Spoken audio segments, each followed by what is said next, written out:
The global head of cargo at the International Air Transport Association is Glyn Hughes. Glyn, welcome to the program. I've understood that IATA, your organization, has said this will be the largest ever airlift of a single commodity. I mean, how do you go about this? Well, absolutely. And I think, as your previous speakers have said, to protect one, you need to protect all. So it's critical that the vaccines that are made available are transported in the safest fashion possible. And of course, that challenge is made all the more difficult when you consider the ultra cold chain requirements, certainly in the Pfizer vaccine, of needing to be moved as cold as minus 80 degrees Celsius.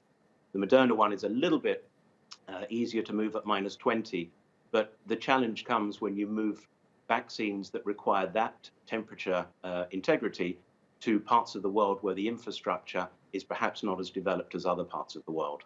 Absolutely. And what are we talking about? I've seen the figure that 8,000 jumbo jets, the equivalent of that much space, would be needed to distribute up to 16 billion doses of a vaccine. Indeed, but of course the vaccine won't be available in one single shot. So it's really to illustrate the scale and the magnitude and the volume that we're talking about here as a collective scenario that needs to be moved.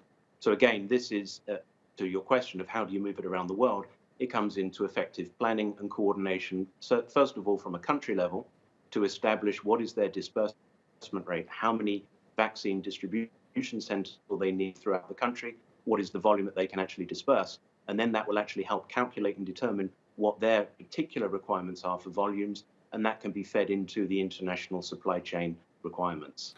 What about standardized measures that might be required? What are you potentially looking at? I mean, I'm thinking something as simple as landing fees or parking rights at airports and customs controls, about quarantine measures for pilots, so much. And who goes about doing those negotiations to make sure that everything works super smoothly?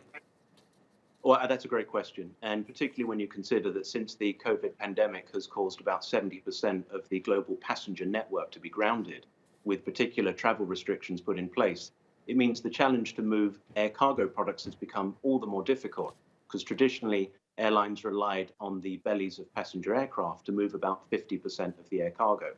So absolutely, we need to make sure that governments work together to make sure that there are staff available at the airports to arrive and receive and unload the aircraft, to make sure that there's no unnecessary quarantine restrictions placed on pilots that are flying in and kept safe and, as it were, segregated from local populations.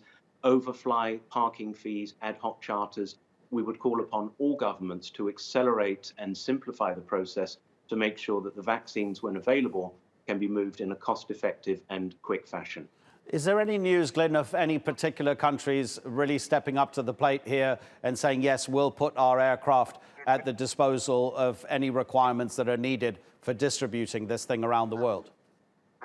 Well, it's more the airlines. The airlines themselves have really stepped up. And in fact, what they've done, considering that the COVID economy, and that is, of course, things like demand for PPE, were rising at a dramatic state, airlines realized the capacity shortfall situation. So what many of them did is actually mobilize those grounded passenger aircraft and are flying them in a cargo-only configuration, which has enabled about another 2,000 aircraft to be deployed to move critical air cargo around the world. And that will be absolutely fundamentally important when it comes to moving a vaccine. Glyn, thank you so much. I mean, it's really encouraging, isn't it, that we're having a discussion and moving things forward about how possibly a vaccine may be distributed. Glyn Hughes is the global head of cargo at IATA.